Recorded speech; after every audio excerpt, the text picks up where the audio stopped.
사사기의 마지막 21장 이 대미를 장식하는 이름은 베냐민입니다.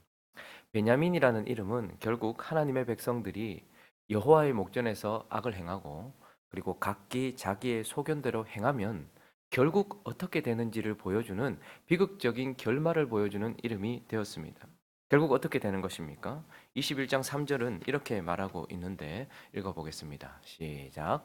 이르되 이스라엘의 하나님 여호와여 어찌하여 이스라엘에 이런 일이 생겨서 오늘 이스라엘 중에 한 지파가 없어지게 하시나이까 하더니 베냐민이 심판을 받아서 그냥 심판이 아니고 지금 사라질 위기에 있다라는 것을 보죠. 6절도 이렇게 말하고 있는데 6절도 같이 볼까요? 시작.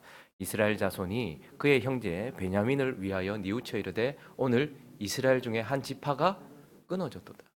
베냐민이라는 이름은 결국 여호와의 목전에서 우리가 악을 행하고 각기 자기의 소견대로 행하면 우리가 하나님의 심판을 받고 멸절될 수밖에 없다. 그러한 우리의 운명을 보여주는 이름이 되었습니다. 그러나 오늘 21장을 한번 보십시오.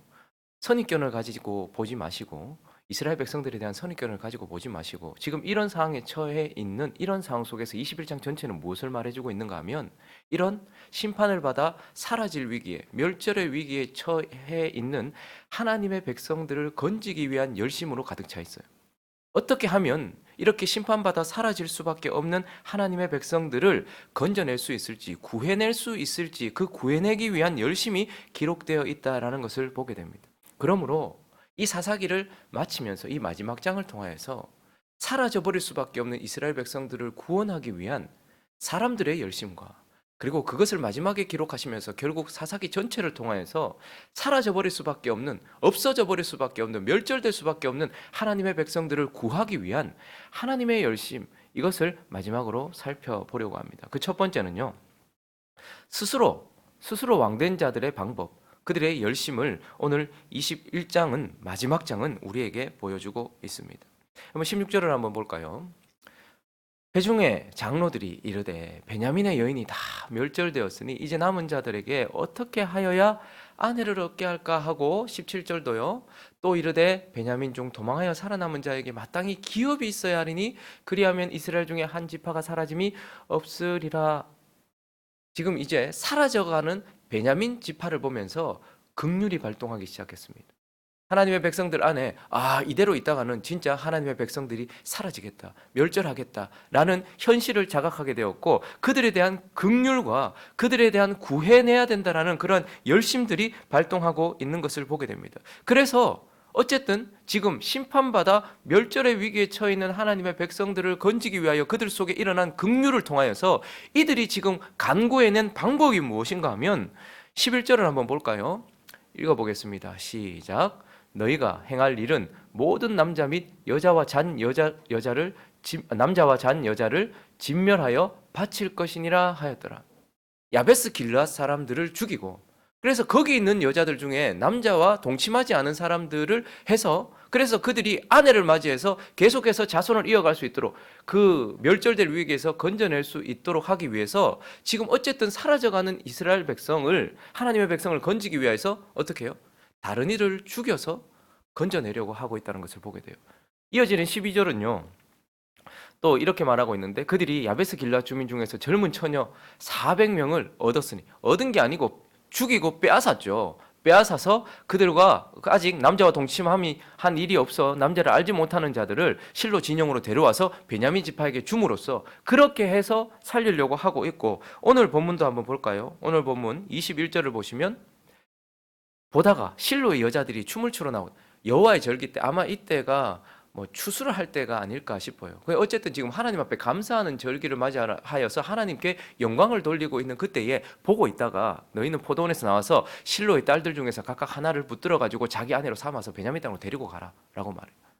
자, 그러니까 이제 어쨌든 사라져가는 하나님의 백성들을 건지기 위한 구원하기 위한 긍휼에서부터 시작된 방법이 결국 다른 이를 죽이고 다른 이의 것을 빼앗아서 어떻게든지 하나님의 백성들을 건져보려고 하는 스스로 왕된 자들의 열심과 방법이 21장에 담담하게 그냥 그렇게 기록됨으로써 사사기는 마쳐집니다.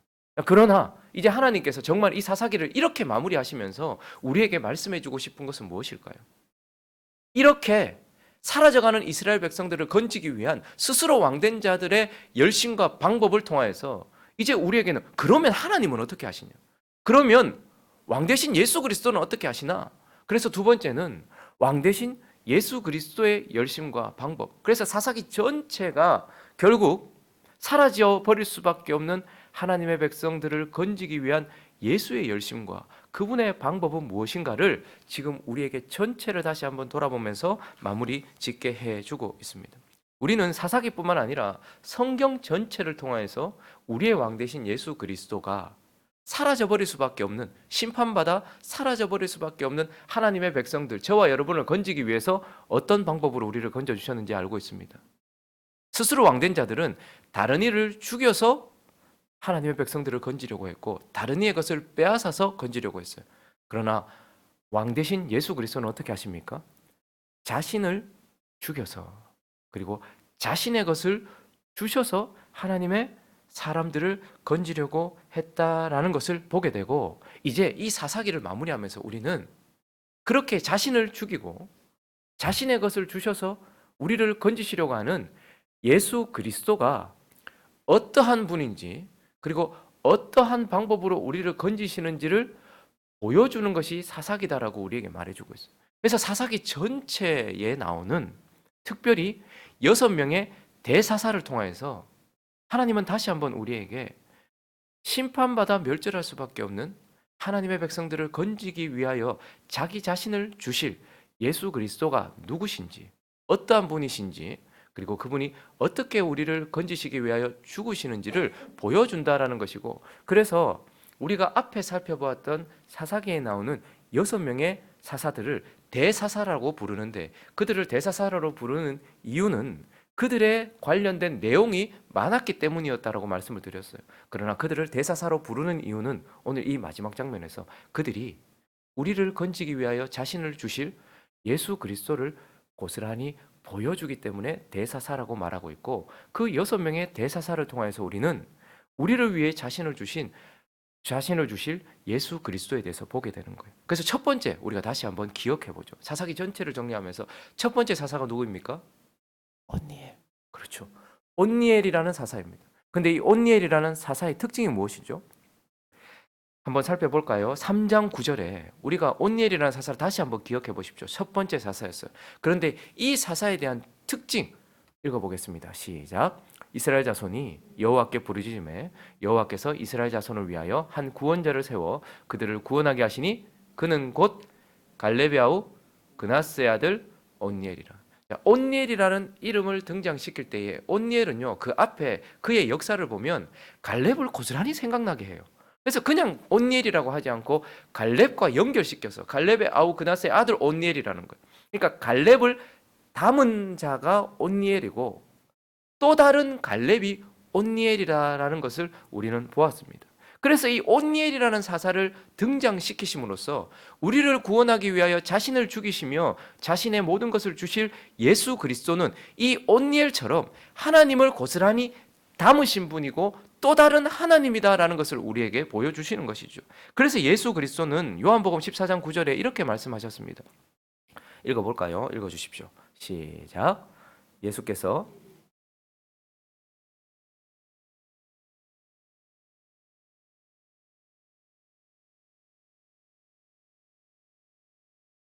온니엘을 본 사람은 갈렙을 봤어요. 그런데 예수가 뭐라고 말합니까? 나를 본 자는 아버지를 본 자다. 그러니 우리는 첫 번째 사사 온니엘을 통하여서 우리를 건지기 위하여 오실 예수 그리스도는 하나님 아버지를 담은, 그리고 하나님 아버지의 또 다른 하나님, 그 예수 그리스도다라는 것을 우리에게 보여주는 것이죠. 그리고 두 번째 사사가 누굽니까?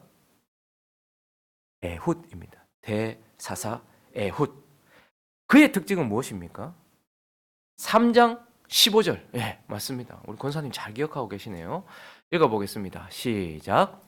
이스라엘 자손이 여호와께 부르짖음에 여호와께서 그들을 위하여 한 구원자를 세우셨으니 그는 곧 베냐민 사람 게라의 아들 왼손잡이 에훗이라. 이스라엘 자손이 그를 통하여 모압 왕 에글론에게 공물을 바칠 때에. 자, 그래서 두 번째 대사사의 이름은 에웃인데 그의 특징은 베냐민 사람. 베냐민은 오른손의 아들이라는 뜻인데 그런데 그는 왼손잡이다 이렇게 말해요. 그 당시에 왼손잡이, 지금도 좀 그렇지만 왼손잡이들은 뭐 오른손에 장애가 있다라고 이렇게 되었고 조금, 그런데 어쨌든 이 에웃은 그 당시에 왼손을 사용했기 때문에 사람들에게 천시받았을 거예요. 그러나 무엇보다도 그는 세상 사람들과 정반대의 방식으로 살아가는 사람. 대부분은 다 오른손으로 살아가지만 그는 정반대의 삶을 살았던 그런 사사란 말입니다. 그것을 통하여서 하나님은 에웃을 두 번째 대사사로 등장시키시면서 우리를 위하여 자신을 주신 예수 그리스도를 어떤 분이라는 거예요? 세상과 전혀 다른 방식으로 살아가시는 분. 그래서 세상은 높아지기 위하여 살아가지만 예수는요, 낮아지기 위하여 이 땅에 오신 분이십니다. 우리는 계속해서 올라가려고 해요. 그래서 바벨 성을 쌓고 바벨 탑을 쌓고 계속해서 올라가려는 삶의 방식을 살고 있지만 예수는요, 우리를 건지기 위하여서 가장 높은 곳에서 가장 낮은 저 무덤에까지 내려가신 그러한 방식으로. 그리고 우리 모두는 살기 위해서 살아요. 근데 예수는요, 죽기 위해서 사셨습니다. 그리고 무엇보다도요, 우리 모두는 다 육으로 살고 있어요. 육체를 따라 살고 있었단 말입니다. 그러나 오직 그분은 영을 따라서 사셨던 분.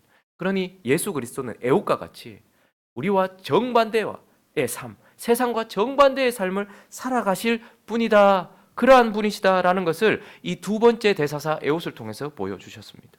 그리고요, 세 번째 사사는요, 여잔데, 보라 누나, 드보라 누나요. 이 드보라라는 사사의 특징은 무엇입니까? 4장 4절 5절 한번 볼까요? 읽어보겠습니다. 시작. 그때에 랍비돗의 아내 여선지자 드보라가 이스라엘 사사가, 랍비돗, 번개, 우레 이런 뜻이거든요. 그런데 그런 번개와 우레를 사용하지 않고 그의 아내 드보라인데 앞에 뭐라고요? 선지자래요. 그러니 드보라는 어떤 사사입니까? 그 당시에 정말 드물게 하나님의 말씀을 가지고 있는 사사였다라는, 하나님의 말씀 자체인 사사였다라는 거. 그리고 5절은요, 읽어봅니다. 시작. 그는 에브라임 산지 라마와 베델 사이 드보라의 종려나무 아래에 거주하였고 이스라엘 자손은 그에게 나가서 재판을, 저기서 재판을 받는다는 것은 이런 행정적 재판이라기보다는 말씀의 통치를 받는다는 거예요. 드보라라는 이름의 혹시 뜻이 기억나십니까? 네, 맞아요. 꿀벌이라는 뜻이에요. 그러니 드보라라는 사사는 그 당시에 유일하게 하나님의 말씀을 가지고 있었고 종려나무 아래에서 하나님의 백성들을 말씀으로 통치하던 사사였어요. 그 드보라를 세 번째 등장시키심으로써 우리를 위하여 자신을 주신 예수 그리스도는 어떤 분이라는 거예요? 말씀이신 분이고 말씀을 가지신 선지자시고 그 말씀을 통하여 하나님의 백성들을 통치하실 분이다라는 것을 이 사사기의 세 번째 대사사 드보라를 통해서 우리에게 가르쳐 주고 계신 것이란 말입니다. 그리고 네 번째 사사는요, 겁쟁이였는데 누굽니까? 맞습니다. 기드온입니다. 자, 그래서 기드온은 사사기 7장에 나오는데요, 기드온의 특징, 특별히 그가 큰 전쟁에서 약한 힘을 가지고 승리했을 때 이 기드온에 대한 말씀을 나눌 때 제가 했던 부분들 중에 하나, 가장 우리가 주목해야 될 부분은 그가 어떻게 역사했는가, 어떻게 사역했는가라는 것을 보았어요. 자, 20절을 읽어보겠습니다. 시작. 세 대가 나팔을 불며 항아리를 부수고 왼손에 횃불을 들고 오른손에 나팔을 들어 불며 외쳐 이르되 여호와와 기드온의 칼이다 하고, 기드온이 큰 전쟁 가운데 승리했던 그의 사역의 방식이 거기서 드러나는데 하나님은 그에게 항아리를 준비하고 그 속에 횃불을 감추고 그리고 나팔을 들고 가서 마지막에 외치라고 했어요. 그래서 그가 그 전쟁에서 승리했던, 기드온이 그 전쟁에서 승리했던 것은 자신을 깨트리고 항아리를 깨트리고 그 속에 그 어두운 가운데서 불을 밝혀 들고 그리고 마지막에 외침으로써 전쟁에 승리했어요. 그래서 이 기드온을 통해서 하나님은 예수 그리스도는 어떤 분이신가? 그분은 자기를 깨트려서 세상에 빛을 비추시고 어둠 가운데 있는 세상에 빛을 비추시고 하나님을 외침으로 말미암아 복음을 선포함으로 말미암아서 승리하실 분이다라는 것을 기드온 사사를 통해서 우리에게 보여주셨다라는 거. 그러니까 지금 우리가 지금 사사기를 마무리하기 전에 하나님이 예수 그리스도를 보여주기 위해서 세우신 대사사들을 한 사람 한 사람 살펴볼 때마다 그 사사들의 개인적인 특징이 아니라 그 사사들이 결국 예수 그리스도를 보여준다라는 것을 우리는 보게 되는 거예요. 자, 그리고 다섯 번째 사사는 입다라는 사사였습니다. 그런데 이 입다라는 사사의 특징은 무엇입니까? 11장을 가보시면 1절을 보시면 길르앗 사람 입다는 큰 용사였어요. 그런데 기생이 길르앗에게서 낳은 아들이었고 그는 천한 출신, 천한 여자로부터 출생한 자였습니다. 그리고 어떻게 됩니까? 다른 자식들에 의하여서 쫓겨났던 그러한 입다였다라는 것을 보게 됩니다. 그러니 입다는 어떤 사람이에요? 천한 여인으로부터 이 세상으로 온 자, 그리고 그래서 자식들로부터 다른 이들로부터 배척당했던 자였습니다. 그리고 9절 말씀을 보시면 입다의 특징이 나오는데 12장 9절을 읽어볼까요? 시작. 입다가 길앗 장로들에게 이르되 너희가 나를 데리고 고향으로 돌아가서 암몬 자손과 싸우게 할 때에 만일 여호와께서 그들을 내게 넘겨주시면 내가 과연 너희의 머리가 되겠느냐. 그러니까 입다는 큰 용사예요. 그런데 쫓아냈단 말입니다. 그러다가 자기 필요하니까 데리고 왔어요. 그러면서 우리를 위해서 싸워달라고 얘기해요. 그러면서 입다가 싸우는 이유가 뭐죠? 이스라엘의 머리가 되기 위해서 싸우는 거예요. 이것을 통하여서 하나님은 이제 입다라는 사람을 통하여서 그 예수 그리스도께서 이 땅에 어떻게 오실지를 보여줘요. 입다처럼 이 땅에 오실 분, 천한 여자, 하나님의 아들인데 하나님이신데 여인의 몸을 통하여, 천한 여인의 몸을 통하여서 그렇게 이 땅에 오셔서 우리의 머리가 되시기 위하여 싸우시는 분, 그분이 바로 입다를 통해 보여지는 예수 그리스도다라는 것을 우리에게 보여주시고, 자, 마지막 사사는 누굽니까? 삼손입니다. 삼손의 특징은 비참한 삶을 살았어요. 그냥 하나님 앞에 정말 정말 그런 삶을 살았어요. 근데 그는 어떤 사람이었습니까? 처음부터 나신인이었어요. 하나님께 바쳐진 자였어요. 그리고 그는 태어나면서부터 힘을 가지고 있었던 그런 사람이었어요. 그런데 삼손은 블레셋 들릴라에 빠져서 결국 머리가 밀리고 눈이 뽑히고 마지막에 비참하게 블레셋 사람들과 함께 죽겠다라고 말하면서 거기서 팔을 벌렸던 자였습니다.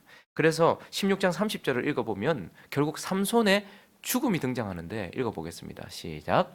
삼손이 이르되 블레셋 사람과 함께 죽기를 원하노라 하고 힘을 다하여 몸을 굽히매 그 집이 곧 무너져 그 안에 있는 모든 방백들과 온 백성에게 덮이니 삼손이 죽을 때에 죽은 자가 살아있을 때에 죽인 자보다 더욱 많았다. 여러분, 자식의 이름을 지을 때 삼손이라고 이름 짓는 사람 보셨습니까? 삼손이 힘도 많고 유명하긴 하지만 삼손처럼 살다가 삼손처럼 죽고 싶다고 생각하는 그리스도인은 아무도 없을 거예요. 그런데 우리 주 예수 그리스도는 결국 삼손은 우리의 모습을 고스란히 보여줘요. 하나님께 날 때부터 선택함을 받아서 하나님이 주신 은혜와 축복 속에 거했지만 그러나 육신의 정욕에 빠지고 들릴라에 빠져서 결국 눈이 뽑히고 머리가 밀려서 아무 힘도 발휘하지 못하다가 비참하게 그렇게 죽어갔던 삼손. 그런데 우리 주 예수 그리스도가 그러한 삼손과 같은 우리를 건지기 위하여 삼손이 되신다는 것을 보게 됩니다. 그래서 예수 그리스도는 삼손이 목말라 부르짖었던 것처럼 예수 그리스도는 십자가 위에서 내가 목마르다라고 하셨어요. 예수 그리스도는 삼손과 같아지셨어요. 그리고요, 삼손은 마지막에 블레셋과 함께 죽겠다라고 말하면서 팔을 벌렸어요.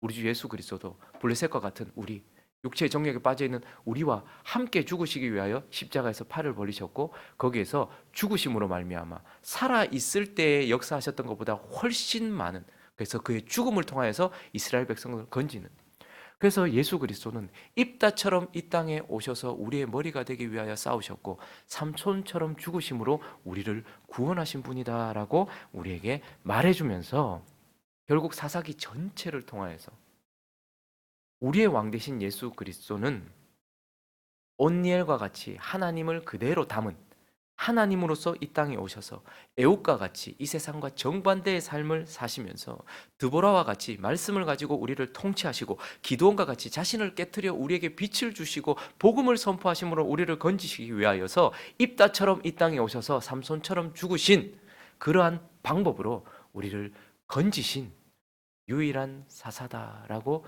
말씀하시면서 사사기 전체에 하나님의 백성들을 건지기 위한 그들의 열심을 통하여서 하나님의 백성을 건지기 위한 하나님의 열심으로 이 사사기를 마무리하고 있는 것을 보게 됩니다. 말씀을 정리하겠습니다. 우리가 사사기 전체를 다 살폈어요. 비교적 자세하게 살피려고 노력을 했지만 우리가 설교를 하다 보니까 빠진 부분들도 많을 것입니다. 그러나 다시 한번 사사기를 살펴보시기 바랍니다. 사사기는 하나님 편에서는 가장 아픈 말씀이기도 할 겁니다. 왜냐하면 끝까지 이스라엘에는 왕이 없었어요. 우리는 하나님을 인정하지 않았고 끝까지 우리는 범죄하면서 비참한 결말로 끝나는 것이 사사기예요. 그러나 이 사사기는 우리 편에서는 너무나 감사한 말씀입니다. 왜냐하면 한 번도 우리를 떠나지 않은 하나님의 왕이 우리와 함께 계셨다라는 증거고, 그분이 우리를 버리시지 않으셨다라는 증거를 보여주는 말씀이기 때문이기도 합니다. 그러나 무엇보다도 사사기는요, 그 어떤 구약 성경보다 오실 메시아, 우리에게는 오신 메시아를 명확하게 보여주는 말씀입니다. 구약 성경은 그분을 메시아라고 표현하면서, 메시아, 구약에는 수많은 메시아가 있었습니다. 선지자, 제사장, 왕. 그래서 예수는 우리의 대제사장이시고 우리의 선지자시며 우리의 왕이시다라고 표현했어요. 그러나 그것보다도 더 구체적으로 예수 그리스도를 보여주는 것이 바로 사사기입니다. 6명의 대사사를 통하여서 오실 메시아, 우리 편에서는 오신 예수 그리스도가, 그 사사가 어떤 분인지를 더 명확하게 밝히 비춰주는 것이 바로 사사기라는 것을 기억하시면서, 이 사사기를 통하여 우리를 한 번도 떠나지 않은 하나님의 은혜를 마음에 깊이 새기시고, 이 사사기를 통하여 환하게 비춰지는 예수 그리스도를 더 명확하게 보면서 감사하면서 이 사사기를 돕는 저와 여러분 되시기를 예수 그리스도의 이름으로 축원합니다.